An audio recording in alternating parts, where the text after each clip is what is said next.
வணக்கம். தினமலர்.com மாலை 4 மணி செய்திகள். முக்கிய நிகழ்வுகள். ராமேஸ்வரம் மீனவர்கள் கச்சத்தீவு அருகே இலங்கை கடற்படையால் விரட்டி அடிப்பு. அடுத்த கட்ட நடவடிக்கை குறித்து திங்களன்று அவசர ஆலோசனை. மருத்துவ படிப்புகளுக்கான முதல் கட்ட கலந்தாய்வு நிறைவு. பொறியியல் மாணவர் சேர்க்கைக்கான கலந்தாய்வு தயார் நிலை. கேம்பகோலா குடியிருப்புகளை இடிக்க முடியாமல் மும்பை மாநகராட்சி திணறல். குடியிருப்பு வாசிகள் சார்பில் ஜனாதிபதிக்கு கருணை மனு. விரிவான செய்திகள்.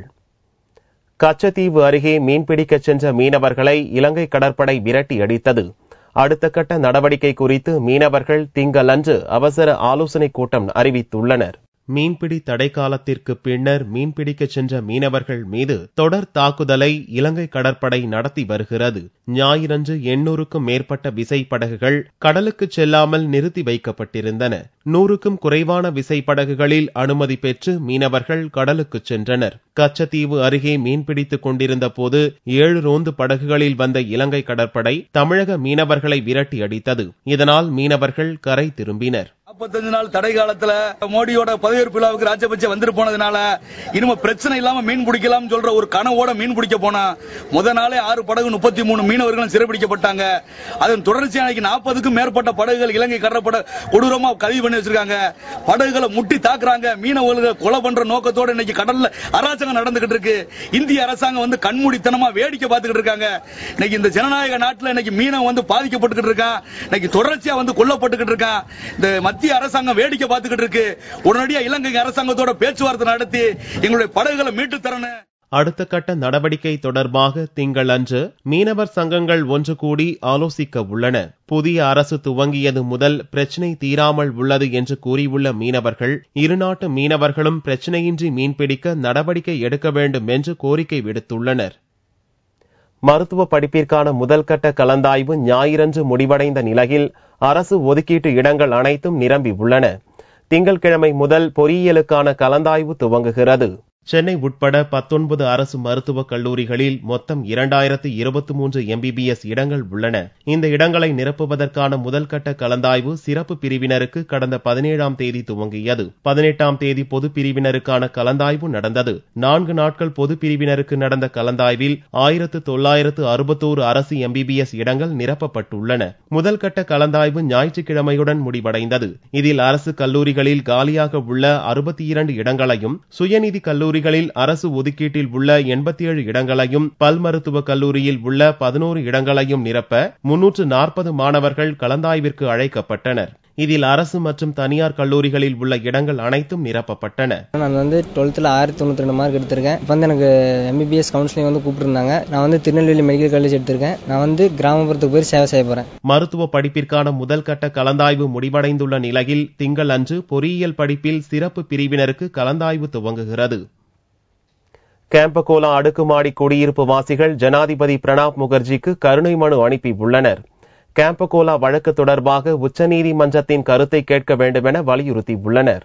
மும்பையில் உள்ள கேம்பகோலா சொசைட்டி அடுக்குமாடி குடியிருப்புகளில் சட்டவிரோதமாக கட்டப்பட்ட 35 தளங்களை இடித்து தள்ள உச்சநீதிமன்றம் உத்தரவிட்டது. ஆனால் அந்த தளங்களில் வசிக்கும் 100க்கும் மேற்பட்ட குடும்பங்கள் காலி செய்ய மறுத்து வருகின்றன. உச்சநீதிமன்ற உத்தரவின்படி வெள்ளியன்று இடிப்பு நடவடிக்கை மேற்கொள்ள வந்த மும்பை மாநகராட்சி அதிகாரிகளை குடியிருப்புக்குள் நுழைய விடாமல் கேட்டை மூடி குடியிருப்பு வாசிகள் போராட்டம் நடத்தினர். இதனால் கடந்த 2 நாட்களாக நடவடிக்கை மேற்கொள்ள முடியாமல் மாநகராட்சி அதிகாரிகள் திரும்பினர். ஞாயிறன்று 3வது நாளாக போராட்டத்தில் ஈடுபட்ட கேம்பகோலா குடியிருப்பு வாசிகள் ஜனாதிபதி பிரணாப் முகர்ஜிக்கு கருணை மனு அனுப்பி உள்ளனர். இந்திய அரசியலமைப்பு சட்டத்தின் 143 1வது பிரிவின் கீழ் இவ்வழக்கு தொடர்பாக உச்சநீதிமன்றத்தின் கருத்தை கேட்க வேண்டும் என ஜனாதிபதியை வலியுறுத்தியுள்ள குடியிருப்பு வாசிகள் விதிமீறி கட்டப்பட்ட தளங்களை வரன்முறைப்படுத்த நடவடிக்கை எடுக்க வேண்டும் எனவும் கருணை மனுவில் கோரியுள்ளனர். குடியிருப்பு வாசிகளின் கருணை மனு மீது திங்களன்று ஜனாதிபதி பதிலளிப்பார் என்று எதிர்பார்க்கப்படுகிறது. இதனிடையே அரசு அதிகாரிகளை பணி செய்ய விடாமல் தடுப்பதாக மாநகராட்சி அதிகாரிகள் புகார் செய்ததன் பேரில் கேம்பகோலா குடியிருப்பு வாசிகள் மீது மும்பை போலீசார் வழக்கு பதிவு செய்துள்ளனர். கடந்த 2 நாட்களாக அமைதியாக இருந்த மும்பை மாநகராட்சி துணை ஆணையர் ஆனந்த் பக்லேக்கர் தங்களை பணி செய்ய விடாமல் தொடர்ந்து தடுத்ததால் போலீஸ் படையை பயன்படுத்த வேண்டியிருக்கும் என்று ஞாயிறன்று எச்சரித்தார். இதனால் கேம்பகோலா அடுக்குமாடி குடியிருப்பு முன் 3வது நாளாக பரபரப்பான சூழல் நிலவுகிறது. முன்னாள் காதலர் நெஸ்வாடியா மீது மானபங்க புகார் அளித்த நடிகை பிரீத்தி ஜிந்தா அமெரிக்காவிலிருந்து மும்பைக்கு ஞாயிறன்று திரும்பினார். அவரது வாக்குமூலத்தை மும்பை போலீசார் விரைவில் பதிவு செய்ய உள்ளனர். ஐபிஎல் போட்டிகளில் அங்கம் வகிக்கும் கிங்ஸ் 11 பஞ்சாப் அணியின் உரிமையாளர்களாக நடிகை பிரீத்தி ஜிந்தா, மும்பை தொழிலதிபர் நெஸ்வாடியா ஆகியோர் இருந்து வருகின்றனர். மே 30ஆம் தேதி மும்பை வான்கடே அரங்கில் பஞ்சாப் சென்னை அணிகள் மோதிய போது பெவிலியனில் எந்த காரணமும் இன்றி தன்னை மிக மோசமாக திட்டியதோடு கையை பிடித்து இழுத்தும் அவமானப்படுத்தியதாக நெஸ்வாடியா மீது மும்பை போலீசில் பிரீத்தி ஜிந்தா புகார் அளித்தார். முன்னாள் காதலர் நெஸ்வாடியா மீது புகார் அளித்த கையோடு அமெரிக்காவின் லாஸ் ஏஞ்சல்ஸ் நகரில் உறவினர் வீட்டுக்கு விடுமுறையை கழிக்க பிரீத்தி ஜிந்தா சென்று விட்டார். இதனிடையே புகார் தொடர்பாக இந்திய கிரிக்கெட் வாரிய செயலாளர் சஞ்சய் பட்டேல் உள்ளிட்ட பலரிடமும் மும்பை போலீசார் விசாரணை மேற்கொண்டனர். கடந்த புதனன்று பிரீத்தி ஜிந்தாவை போனில் தொடர்பு கொண்ட மும்பை போலீஸ் கமிஷனர் ராகேஷ் மரியா உடனடியாக மும்பைக்கு திரும்பி வந்து வழக்கு விசாரணைக்கு ஒத்துழைக்கும்படி கேட்டுக் கொண்டார். புகார்தாரரின் வாக்குமூலத்தை பதிவு செய்தால் மட்டுமே வழக்கு விசாரணையை முன்னெடுத்துச் செல்ல முடியும் என்றும் பிரீத்தி ஜிந்தாவிடம் கமிஷனர் ராகேஷ் கூறினார். இதையடுத்து அமெரிக்காவிலிருந்து பிரிட்டிஷ் ஏர்வேஸ் விமானத்தில் புறப்பட்ட பிரீத்தி ஜிந்தா மும்பைக்கு ஞாயிறன்று வந்து சேர்ந்தார். அவரிடம் திங்கள் அல்லது செவ்வாய்க்கிழமைகளில் போலீசார் விசாரணை நடத்தி வாக்குமூலத்தை பதிவு செய்வர் என்று எதிர்பார்க்கப்படுகிறது. பிரீத்தி ஜிந்தாவின் வீட்டுக்கே சென்று வாக்குமூலத்தை பதிவு செய்ய மும்பை போலீசார் திட்டமிட்டுள்ளனர். பிரீத்தி ஜிந்தாவுக்கு தொந்தரவு தரக்கூடாது என்று எச்சரித்து மும்பை நிழல் உலக தாதா ரவி பூஜாரி போன் மூலம் மிரட்டல் விடுத்ததாக நெஸ்வாடியாவின் தந்தை நுஸ்லி வாடியா கடந்த வாரம் மும்பை போலீசில் புகார் அளித்தது இவ்வழக்கில் புதிய திருப்பத்தை ஏற்படுத்தியுள்ளது. இதைத் தொடர்ந்து மும்பையில் வாடியா குடும்பத்துக்கு போலீஸ் பாதுகாப்பு பலப்படுத்தப்பட்டுள்ளது. பீட் இடைத்தேர்தலில் முண்டே குடும்பத்திலிருந்து வேட்பாளரை பாரதிய ஜனதா அறிவிக்கும் பட்சத்தில் நாங்கள் வேட்பாளரை நிறுத்த மாட்டோம் என்று தேசியவாத காங்கிரஸ் தலைவர் சரத்பவார் அறிவித்தார். மோடி அமைச்சரவையில் ஊரக வளர்ச்சித்துறை அமைச்சராக பொறுப்பேற்ற ஒரு வாரத்திலேயே டெல்லியில் நடந்த கார் விபத்தில் கோபிநாத் முண்டே இறந்தார். மகாராஷ்டிர மாநிலம் பீட் தொகுதியிலிருந்து லோக்சபாவுக்கு தேர்வான முண்டே மறைவுக்கு அஞ்சலி செலுத்தும் வகையில் மும்பையில் இரங்கல் கூட்டம் ஞாயிறன்று நடந்தது. மத்திய அமைச்சர்கள் ராஜ்நாத் சிங், ஸ்மிருதி இரானி, பியூஷ் கோயல் மற்றும் தேசியவாத காங்கிரஸ் கட்சி தலைவர் சரத்பவார், சிவசேனா கட்சி தலைவர் உத்தவ் தாக்கரே, முண்டே மகள் பங்கஜா முண்டே உள்ளிட்ட அனைத்து கட்சியினரும் இரங்கல் கூட்டத்தில் பங்கேற்று முண்டேவுக்கு புகழாரம் சூட்டினர். ராஜ்நாத் சிங் பேசுகையில் முண்டேயின் மரணத்தால் உண்டான வெற்றிடத்தை மகள் பங்கஜா முண்டே நிரப்புவார் என்று நம்பிக்கை தெரிவித்தார்.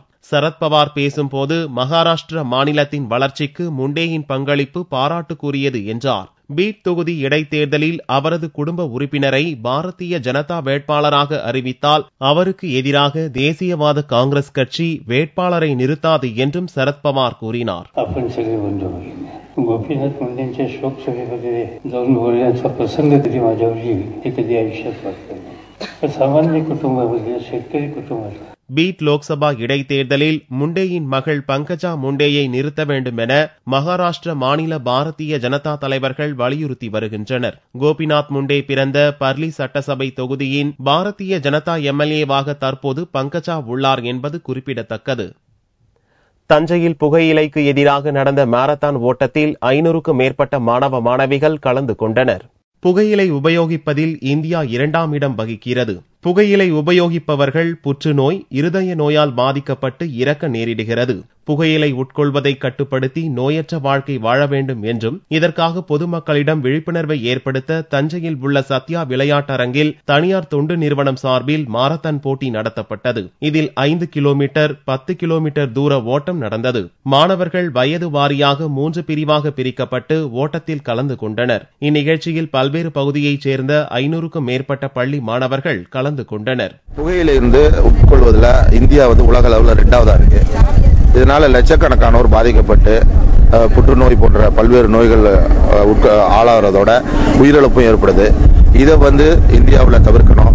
குறிப்பா தமிழகத்தில் இப்படிப்பட்ட ஒரு புகையினால ஆகக்கூடிய கேடுகளை விளக்கணும் அப்படிங்கிறத வலியுறுத்தி இன்றைக்கு தஞ்சாவூர்ல ஆயிரக்கணக்கான மாணவர்களுடைய நீண்ட தூர ஓட்டம் மாரத்தான் நடைபெற்றிருக்கு. மாரத்தான் விழிப்புணர்வு மாரத்தானா நாங்க ஓடணும். இதுல என்னன்னா நிறைய சின்ன பிள்ளையிலேயே இந்த மாதிரி கெட்ட பழக்கங்களுக்கு, இந்த மாதிரி புகையில போடுற மாதிரி கெட்ட பழக்கங்களுக்கு போறாங்க. அதை தடுக்கிறதுக்காண்டி இந்த மாரத்தான் ஓட்டம் நடத்துறாங்க. இது நிறைய பேருக்கு பயனுள்ளதா இருக்கும்னு நாங்க நினைச்சு ஓடணும். ஆனா ரொம்ப பயனுள்ளதா இருந்துச்சு. போட்டியில் பங்கேற்ற அனைவருக்கும் சான்றிதழும் பரிசுகளும் வழங்கப்பட்டன. தமிழக கேரள எல்லையான வாளையார் சோதனை சாவடியில் ஆவணங்கள் சரிபார்ப்பில் ஏற்படும் காலதாமதத்தால் 5 கிலோமீட்டர் தூரத்திற்கு சரக்கு வாகனங்கள் காத்திருக்கின்றன. கோவையை அடுத்த தமிழக கேரள மாநில எல்லையான வாளையார் பகுதியில் வாகன சோதனை சாவடி உள்ளது. கேரள அரசின் 3 சோதனை சாவடிகள் அமைந்துள்ள நிலையில் இங்கு ஆவணங்களை சரிபார்க்க காலதாமதம் ஏற்படுகிறது. தமிழகம், கேரளா, கர்நாடகா மாநிலங்களுக்கு செல்ல வேண்டிய சரக்கு வாகனங்கள் 5 கிலோமீட்டர் தூரத்திற்கு காத்திருக்க வேண்டிய நிலை ஏற்பட்டுள்ளது. சமீபத்தில் இந்த சோதனை சாவடிகளில் முறைகேட்டில் ஈடுபட்ட 32 பணியாளர்களை பாலக்காடு கலெக்டர் பணியிடை நீக்கம் செய்தார். அவர்களுக்கு பதிலாக மாற்று பணியாளர்கள் இல்லாத நிலையில் இதுபோன்ற காலதாமதம் ஏற்படுகிறது. இந்த செக் போஸ்ட் எல்லா இடத்துலயுமே போயிட்டு வந்தோம். யூபி, மத்திய பிரதேச, காஷ்மீர் எல்லா இடத்துலயுமே போயிட்டு வந்தோம். ஆனா மெயின் இருக்கிற செக் போஸ்ட் இந்த ஒரு செக் போஸ்ட் தான் ரொம்ப பிரச்சனை பண்றாங்க. உங்களுடைய காரணம் தான். அவங்க ஒரு ரிசீவ்டு எடுத்து சலான் போடுறதுக்கு ஒரு கிட்டத்தட்ட 1 மணி நேரம் பண்றாங்க ஒரு வண்டிக்கு. அவங்க அதுல என்னதான் பண்றாங்க என்னன்னு தெரியல. டாக்ஸ் கட்டாம வண்டியில் நிறைய பாஸ் பண்ணி போகுதுன்னு சொல்லி வண்டி ஓவரா பிடிச்சி நிப்பாட்டி செக் பண்ணிட்டே இருக்குது. அவரு டியூட்டிக்கு கரெக்டா வருது இல்ல. வரனவரு 4 பேர் டியூட்டி செய்யற இடத்துல 2 பேர் ஒரு ஆளு தான் டியூட்டி பார்த்துட்டே இருக்குது. 8 மணி நேரம் வேலை செய்யற இடத்துல 6 மணி நேரம் டியூட்டி பார்த்து 2 மணி நேரம் அவர் பாட்டுக்கு அங்கேயும் போயிட்டே இருக்குது. இதுதான் நாள் கணக்கில் காத்திருப்பதால் கால விரயம் மற்றும் பொருள் விரயம் ஏற்படுவதாக லாரி ஓட்டுநர்கள் கவலை தெரிவித்துள்ளனர். சென்னை ராஜீவ் அரசு மருத்துவமனையில் 14 வயது சிறுமிக்கு நவீன இதய சிகிச்சை செய்து மருத்துவர்கள் மற்றொரு சாதனை படைத்துள்ளனர். சென்னை ராஜீவ் அரசு மருத்துவமனையில் பல்வேறு சிறப்பு அறுவை சிகிச்சையில் மருத்துவர்கள் சாதனை படைத்து வருகின்றனர். 14 வயது சிறுமிக்கு அறுவை சிகிச்சை இல்லாமல் சுருங்கிய இதயத்தை விரிவடைய செய்து மருத்துவர்கள் குழு இன்னொரு சாதனை படைத்துள்ளது. கடந்த ஓராண்டில் மட்டும் 195 நோயாளிகளுக்கு இதே முறையில் நவீன சிகிச்சை மேற்கொள்ளப்பட்டிருந்தாலும் இதுபோன்ற வளரிளம் சிறுமிக்கு இந்த சிகிச்சை அளிக்கப்பட்டிருப்பது இதுவே முதல் முறை. நமது ராஜீவ்காந்தி பொது மருத்துவமனையில் இருதய இயல் துறையில் மைட்ரல் வால்வ் ஸ்டெனோசிஸ் எனப்படும் வால்வ் சுருக்க நோய்க்கு அறுவை சிகிச்சை இன்றி பலூன் மூலம் சுருங்கிய வால்வை விரிவடைய செய்யும் சிகிச்சை முறையை செய்து வருகிறோம். சென்னை அமந்தக்கரையை சேர்ந்த 14 வயது சிறுமிக்கு இந்த சிகிச்சை மேற்கொள்ளப்பட்டது. இதில் no surgery, no anaesthesia, no bleeding, 24 hours hospital stay only they need, no scar. இருதய சிகிச்சை துறையில் மயக்க மருந்து எதுவும் கொடுக்காமல் அறுவை சிகிச்சையின்றி பலூனை விரிவடை செய்வதன் மூலம் மைட்ரல் வால்வ் சுருக்கத்தை இந்த சிறுமி 14 வயது சிறுமிக்கு சென்னையை சேர்ந்த அமந்தக்கரையில் உள்ள இந்த சிறுமிக்கு செய்திருக்கிறோம். இந்த வயதில் இந்த சிகிச்சை செய்வது இதுவே முதன்முறையாகும். இந்த சிகிச்சையால் நோயாளி 24 மணி நேரத்துக்குள் வீடு திரும்பலாம். எனக்கு 10 வயசுல ஹார்ட் ஓபன் சர்ஜரி பண்ணாங்க. அப்போ எனக்கு 2010ல பண்ணாங்க. அப்போ எனக்கு மூச்சு வாங்குறது கூட குறையவே இல்லை. ஆனா இப்போ எனக்கு இந்த ஆன்ஜியோ பண்ணும் போது இப்போ எனக்கு மூச்சு வாங்குறதெல்லாம் குறைஞ்சிருக்கு. அப்புறம் இதய துடிப்பு கம்மியா இருக்கு. இப்ப நான் ஓடி விளையாடுறேன், படிக்கட்டுலாம் ஏறுறேன் நல்லா. இந்த சிகிச்சைக்கு தனியார் மருத்துவமனையில் 1,50,000 வரை செலவாகும் என்றும் இது முதலமைச்சரின் விரிவான காப்பீட்டு திட்டத்தின் கீழ் இலவசமாக செய்யப்பட்டது என்றும் மருத்துவர்கள் தெரிவித்தனர். தங்கத்தின் விலையில் ஞாயிற்றுக்கிழமையன்று மாற்றமில்லை. 1 சவரன் தங்கம் 21,488 ரூபாய்க்கு விற்பனையானது. 1 கிராம் ஆபரண தங்கம் 2,686 ரூபாயாக இருந்தது. வெள்ளி 1 கிராம் 48 ரூபாய் 50 காசுகளுக்கு விற்பனையானது.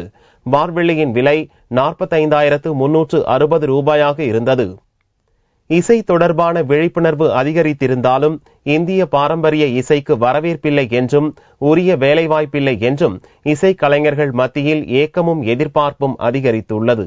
உலகம் முழுவதும் ஜூன் 21ஆம் தேதி சர்வதேச இசை தினம் கொண்டாடப்படுகிறது. 18ஆம் நூற்றாண்டில் ஒரு சிலருக்கு மட்டுமே பாத்தியப்பட்டதாக கருதப்பட்ட இசை இன்று உலகெங்கும் பறந்து விரிந்து விட்டது. இசை தொடர்பான விழிப்புணர்வு அதிகரித்திருந்தாலும் இந்திய பாரம்பரிய இசைக்கு வரவேற்பு குறைவுதான். மேற்கத்திய இசை நுணுக்கங்களில் இந்திய பாரம்பரிய இசையை கேட்க வேண்டியுள்ளதாக இசைப்பிரியர்கள் வருந்துகின்றனர். 10 வருஷத்துக்கு முன்னாடிலாம் எங்கள் கடையிலலாம் வெஸ்டர்ன் இன்ஸ்ட்ருமெண்ட்ஸும் கிடையாது, கர்நாடிக் இன்ஸ்ட்ருமெண்ட்டும் மட்டும்தான் ஓரளவுக்கு சேல்ஸில் இருந்தது. கடந்த 10 வருஷமாக பார்த்தீங்கன்னா எல்லா குழந்தைங்களும் ஒரு ஆர்வத்தோடு கீபோர்டு கிட்டார்லாம் வாங்கிட்டு இருக்காங்க.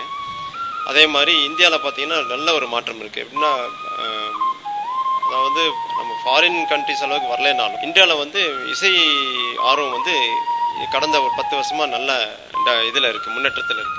இசைதான் எங்களின் வாழ்வாதாரம் என்ற மாற்றுத்திறனாளிகள் இசையை கெட்டியாக பிடித்துக் கொண்டுள்ளனர். முறையாக இசைக்கல்லூரியில் பட்டம் பெற்றாலும் வேலை வாய்ப்பில்லை என்று விரக்தி கொள்கின்றனர். மேடை கச்சேரிக்கு அழைப்பவர்கள் கூட கண்டுகொள்வதில்லை என்று இசை பட்டதாரிகள் வேதனை தெரிவித்தனர். பார்வையற்ற மாற்றுத்திறனாளிகளுக்கு அரசு சார்பில் பணி வழங்குவது என்பது மிக குறைவாகவே இருந்து வருகின்றது. எனினும் 2012ஆம் ஆண்டு பகுதி நேர இசையாசிரியர்கள் பகுதி நேர ஆசிரியர்கள் ஒரு 16,000 பேர் பணியமர்த்தப்பட்டனர். அரசு சார்பில் பணியமர்த்தப்பட்டனர். அதாவது மத்திய அரசின் சர்வசிக்ஷா அபியான் SSC என்று சொல்லக்கூடிய சர்வசிக்ஷா அபியான் மூலமாக தொகுப்பூதியத்தில் பணியமர்த்தப்பட்டனர். அவ்வாறாக அந்த பணியில் இசையாசிரியராக நாங்கள் சேர்ந்து தற்போது பணியாற்றிக் கொண்டு வருகின்றோம்.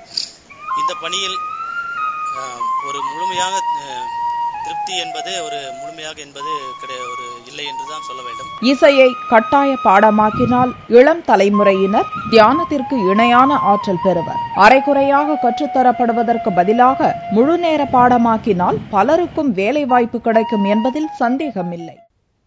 மீண்டும் செய்திகள் இந்திய நேரப்படி இரவு 8 மணிக்கு. வணக்கம்.